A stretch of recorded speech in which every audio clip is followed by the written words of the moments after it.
Welcome, everybody, to a Tuesday episode here at the Call Sheet Daily Podcast. I'm your host, Kevin Smith. Tuesday, oftentimes say that this is the worst day of the week because it's not the day where you have anything exciting happening, generally speaking. But this is a topic I've been excited to get to for a while, and I found a reason to get to it today, over the weekend, when Jacksonville Jaguars kicker Cam Little absolutely nailed a 70-yard field goal. 70 yards. It was crazy. The announcers of that game against the Pittsburgh Steelers, when they trotted the field goal team out there, were kind of confused at first. They weren't really sure what was going on until they realized, they're actually going to try a 70-yard field goal. And then they made it. Cam Little made it. Not by a little bit, with 3-4 yards to spare. I mean, he had a couple more yards in that kick. And it was cool. He celebrated. He went nuts. It was like watching him, it was like a walk-off win for Jacksonville. They were genuinely excited, and they should be. It would have set an NFL record had it occurred in a regular season game. Would have beaten the existing record by 4 yards. Justin Tucker's 66-yard field goal, current record for the NFL's longest kick. And Cam Little nails it from 70. But to me, as exciting as that was and as cool as that was to watch, it also underscores a looming problem for the NFL. And that problem is this: the kickers are just too good now. They're too good. This is not, when they designed the field goal, what they envisioned. Teams being able to kick it through the uprights from the other side of midfield. And so that's our conversation. How did it get this way? Why are the kickers so good? And what can potentially the league do about it? Because it may sound kind of strange at first to say we should change the field goal rules, but we've just changed the kickoff rules. And I know that the jury's still out on whether or not people actually like the new kickoff rules, but you can't deny that they were done to improve the game in some way, shape, or form, right? I mean, the kickoff had become a really dangerous play. Guys just too big and too fast to be running at one another with that much open space in between them. It's like some sort of medieval battle charge. So changing the field goal rules, that wouldn't be totally bizarre in and of itself. So we'll get there. But first, where are we in terms of kickers being, quote unquote, too good? What am I talking about? Well, the 70-yard field goal that Cam Little kicked on Saturday night is an outlier only because it's been done before, or has not, I should say, been done before. But it's not like we weren't close. I mean, Justin Tucker's 66-yarder on the books. Dallas's Brandon Aubrey hit a 65-yarder last year. There are several kickers who in practice are said to routinely make 70-yarders. They probably haven't done it before in a game, not because they can't, but because most coaches won't give them the opportunity. Nobody's going to kick from their own 40-yard line, knowing that if you miss the kick, the other team gets the ball right there. The only time you would do it would be at the very end of a half, which is exactly what happened in Cam Little's case. It was just that rare circumstance where the opportunity and the kicker presented itself. But it's not that they can't. But the better and better that these guys get at these exceptionally long field goals, the more willing coaches are to trot them out there. As an example, if you go back to 2007, less than 20 years ago, the percentage of kickers that made kicks of 50 yards or better was 48%. So a little bit less than half. Last season, that percentage was 74%. In less than 20 years, kickers have improved their accuracy on long distance field goals, 50 yards or better, by 26%. That is significant. The average distance of a field goal last year in the NFL for the first time in the history of the league was more than 40 yards. 40.4 yards was the average distance of a field goal, made field goal in the NFL last year. which means teams are willing to try longer kicks. And why not? When you're making 3/4 of the kicks being attempted from beyond 50 yards, it incentivizes you to take those shots, to go for it. The analytics say do it 10 days out of 10. The analytics hate the idea of a team punting from its own 40-yard line. In essence, the numbers show that the net yards you gain in that exchange are generally about 24 yards. If you include touchbacks, balls downed inside the 10, they average out to be about a 24-yard gain. Meaning if you punt it from your own or from the other team's 40, they're going to get the ball around the 14-yard line. And they only have to make 2 first downs to get right back to where you punted it from. And the odds of them making 2 first downs aren't that slim. And so the benefit of your punt gets nullified. So kick the field goal. That's what the analytics say. Take the shot at the 3 points, because what you're going to gain in the punt isn't worth giving the opportunity to earn those 3 points. And because of those analytics and because of the unbelievable ability of kickers now from beyond 50 yards, more and more coaches are going for it, going for that long field goal. Pittsburgh Steelers kicker Chris Boswell has been the best in the NFL over the last several years from 50-plus yards. As a whole, in the last 2 years, in terms of all kicks, he's 70 out of 75. That's 93%. Chris Boswell's made 70 out of 75 field goal attempts in the last 2 seasons, but he's particularly good from 50-plus. Since 2017, Chris Boswell is an insane 41 out of 48 from 50-plus. That's 85%.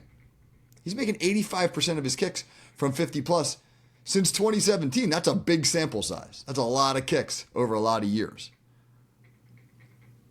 I mean, why are they so good? I mean, Boswell's been the best of those long-distance kickers. He doesn't have the biggest leg. He's not a guy who's going to potentially make one from 70. He's just unbelievably accurate with enough leg to get it there from around 60 yards. So, okay, why are they so good? Why are the kickers today so good? How'd they get so good?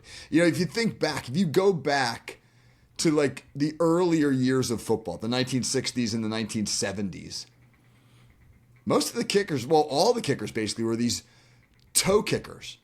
And a lot of them were big linemen. And you just took the big lineman and you made him a toe kicker, because what he was doing was just mashing the ball. I mean, he was just putting his huge muscular leg into this thing and trying to kick the wind out of the football.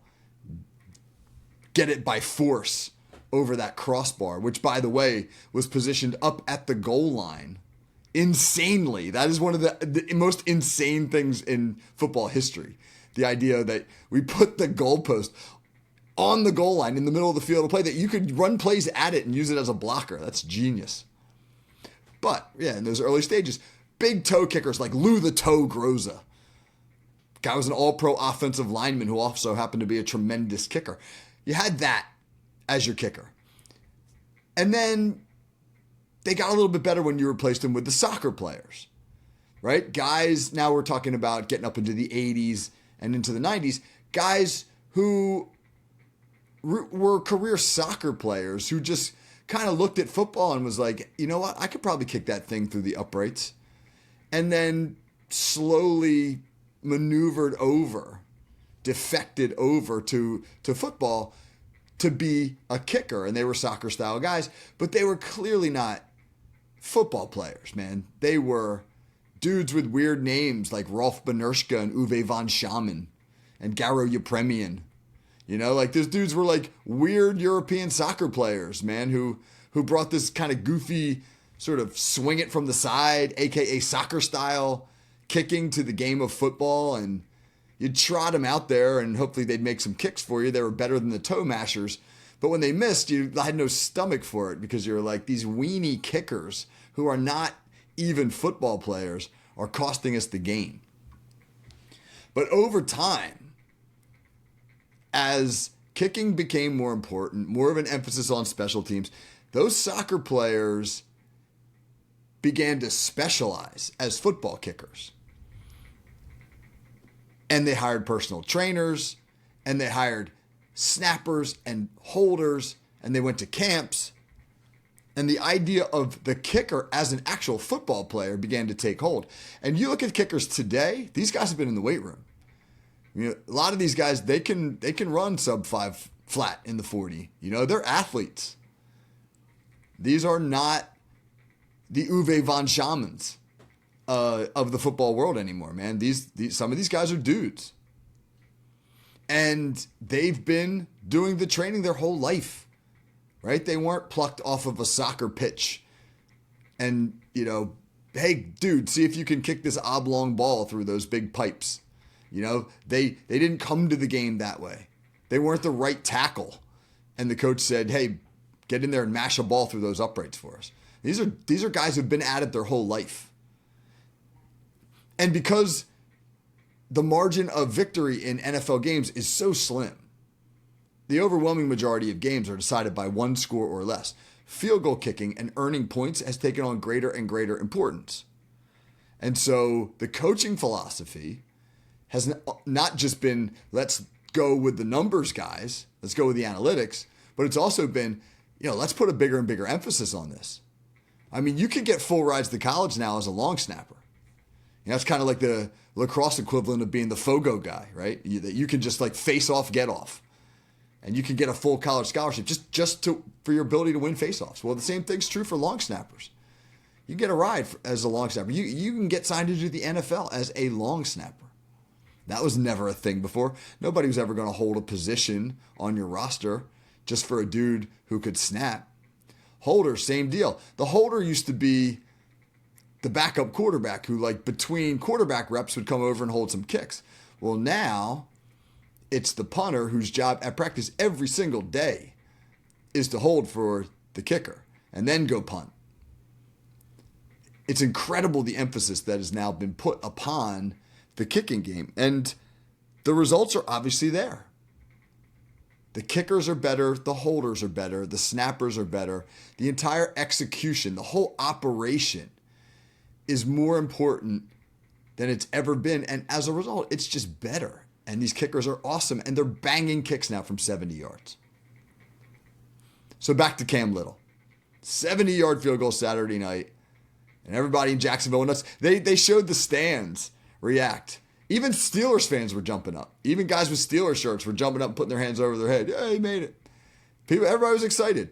Cool moment. But it is a moment that is going to become more and more commonplace. And so, what does this mean for modern offenses in the NFL? I mean, my gosh, when you think about the Cam Little kick, Jacksonville got the ball at their own 30-yard line with 26 seconds left in the half. They made one first down. They didn't even cross midfield. It is conceivable that as kickers continue to get bigger, stronger, better, that 60 to 70-yard field goals will become as commonplace as what are currently 50 to 60-yard field goals. And that means offenses might not even have to get a first down. So the opponent punts the ball to you, you run it back to your own 40. You pick up 6 yards in your drive, and then the field goal kicker comes out and nails a 71-yarder. That's not like an utterly far-fetched scenario for football in the near future. And I don't think that this is the way that the league wants it. They don't want field goal kickers becoming so dominant that they're the thing truly deciding more games than not. The Steelers are already there. The Steelers have won 2 games in the last 2 years where they scored 18 points. No touchdowns. Chris Boswell kicked 6 field goals in each game. The Steelers are already there. Now, maybe that's more about their inept red zone offense than it is about the state of the kicker, probably about both. But you don't want games like that. You don't want 18-16 games where there's 1 touchdown and 9 field goals. So what do? What does the NFL do? I mean, to me, there's one solution and one solution only. Like, you don't create some goofy rule that reinvents the game. You just narrow the goalpost. It's time. I mean, they're not going to do it this year. Maybe they won't do it till the next CBA, which is 5 years off. But the goalposts are currently 18 feet 6 inches wide. Bring them in 1.5 feet. Bring them in 2 feet. Bring them to 16 feet on either side. Now you're reducing it by 5 full feet. 2.5 on each side. And it'd be very interesting to see the effect that has. I think that would create a different set of calculations from coaches. If you say, hey, that's too hard, well, maybe you could incentivize teams. Maybe you could say, hey, look, man, this is really hard, but if you make a 60-plus yarder, you get 4 points.